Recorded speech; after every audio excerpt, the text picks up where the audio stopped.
I'm Bill Johnson. Around here, they just call me Dad. I've been trying to read, but I just can't seem to do it. I keep thinking about today, Thanksgiving Day. We Johnsons had a good Thanksgiving, the best we've ever had. And I can't help thinking that what made it better was a real feeling of thankfulness. And that's odd, too, when you consider the shape things were in when I got home from work yesterday. Kids, Dick and Tommy and Susan, were all home from school. And of course, Mother and the baby were there. As kids will, mine were living tomorrow right along with today, looking forward to Thanksgiving. And like most men, I'm glad it was Mother instead of me who had to break the news to them. Tomorrow's Thanksgiving. Turkey and dressing and pie and cake. And fruit salad and whipped cream and cranberries. Gee, I can hardly wait. Me too. Well, you know, children, we've had a lot of expenses this month, and, well, your father and I thought that... Well, the truth of the matter is, there just won't be any turkey this year. No turkey for Thanksgiving? Oh, I'm going to make a pumpkin pie. We'll have plenty to eat, but, well, we'll just have to get along without turkey. Mom, you don't mean it. It won't be Thanksgiving at all. Even the Pilgrims had a feast. After all, isn't that what Thanksgiving's for? I don't think it's fair. And it was right there that I came in, right in the thick of it. Hello, everybody. Hi, Paul. Hello, Mother, Dick, Susan. Well, what's been going on around here? What's the matter with everybody, anyway? Mom says we're not going to have any Thanksgiving. No turkey, no good thing. A fat lot we're going to have to be thankful for. Oh, I don't think you kids really mean that. We do, too. We've always had turkey for Thanksgiving. Yes, and everybody else in the block's going to have it this year. Same as always. Yes, we've always had turkey, just as a lot of Americans have had it, and we'll keep on having it. Turkey on Thanksgiving's a great American tradition. But what you kids are saying makes it sound as if the turkey's the only thing we had to be thankful for. Well, gee whiz, no, Dad. It's not that at all. Oh, I know, Dick. With turkey, it's easy to lose sight of what Thanksgiving really means. And don't think we're just making excuses because we don't have any turkey this year. Well, we know it'll mean a lot more to us the next time we do have it. Well, sure. Suppose we don't have a bang-up feast. We're still a lot better off than the Pilgrims. That's it, Dick. Do you other kids see what Dick's trying to say? Turkey or no turkey, we've still got all the freedoms and privileges the Pilgrims gave us. And out of those privileges have come a lot of things. Things the Pilgrims never even dreamed of. Why, we could make a list a mile long. Why don't we do it? Now, hold on a minute. You've got the idea, but it isn't something you can write down like a grocery list. You've got to feel it down deep before you can really be thankful for anything. I tell you what let's do. Let's take a little more time to think this over. When you get right down to it, there are some pretty tough decisions in making up your mind what means the most to you. Your life? Sure, that's one thing you can't get along without. But do you know that there are some places in the world today where you have to get along without just about everything else? Golly, Daddy. I guess I kind of got carried away. But I'll bet you one thing. If we really think over what we have to be thankful for, when we sit down to whatever Mother fixes to eat tomorrow, we'll be one family in America that will really have a Thanksgiving dinner. Well, that's how it got started. The Johnsons didn't have any turkey. And the kids, no, I mean everybody, likes to make something special out of a special day. So we fell back on something as old as the Pilgrims, toting up the common, ordinary blessings that we had to be thankful for. That night, I'd see Dick there building his model airplane, and Susan just playing. Only they weren't just playing. They were mulling things over, thinking big thoughts for such young heads. And as for Mother and Tom and baby Janet, and yes, me too, it was as if we had our eyes open for the first time. Things there were to appreciate in just any ordinary day in America. When we took our places around the table and we were ready. And then, well, we all knew it. There are some things you just can't say. But everybody in his own way knew what he had to be thankful for, and that this was the time to think about it. Tom was first. I am thankful for getting plenty to eat all the time, with extras that count, like cookies and milk after school. Like Mom says, I'm hungry all the time anyway, and if I didn't live in a country where there was plenty to go around, golly. And I'm thankful for the free public library, where I can get books about adventure. Jack London, Richard Halliburton. Gee, the way they tell a story is as good as being there yourself.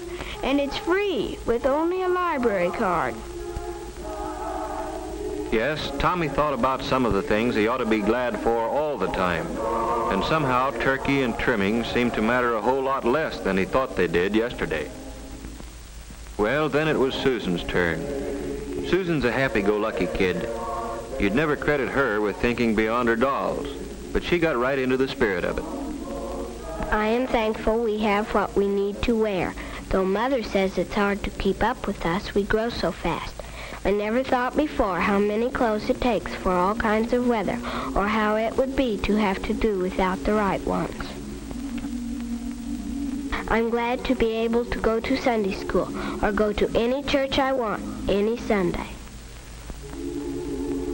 I'm thankful for my mother and daddy, that they are here with us, that both of them aren't too worried about things to take time to have fun with us. I'm glad we're a family, that families are still important in America. I guess Dick, being the oldest, was having some pretty serious thoughts. I am thankful for being able to get an education, for living where schools, all schools, open their doors to a guy who wants to learn, where school books are studied instead of burned, where a guy is rated by how much he knows, and the community is rated by how well it teaches him. I'm glad I've got a chance to play, batting a ball around once in a while. Stuff like that. I'm glad it's fun, growing up in America. Sure, baby Janet's too young to understand the big word Thanksgiving. She's too little even to tell us the things that make her happy. But we can tell. And maybe she's thinking about them now. Maybe she's thinking about the fun of splashing around in the tub and about how good it feels to be clean. About playtime with Mother and the security she feels in Mother's arms.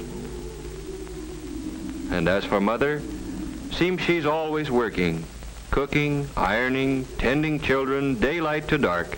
What does she have to be thankful for? I am thankful that my children had the privilege of being born safely and of growing up healthy and strong. I'm thankful that I have the privilege of guiding them as they become useful men and women. And I'm thankful for all the things our American system makes possible for the Smiths and the Browns and the Johnsons, for washing machines, hot water out of a tap, and a telephone to call the doctor when one of the family is sick. A car to get Dad to work. Yes, I'm thankful for all the things free people working together can produce. I'm thankful that when my neighbor drops in to borrow a cup of flour, we've got the right to talk about anything we want to. The parent-teacher project, the new mayor, or Jane Jones' hat. And last of all, I'm truly thankful for the peace of mind that Dad's job brings, for knowing that even though there are lots of luxuries we can't afford, there still will always be enough to go around for the things we have to have.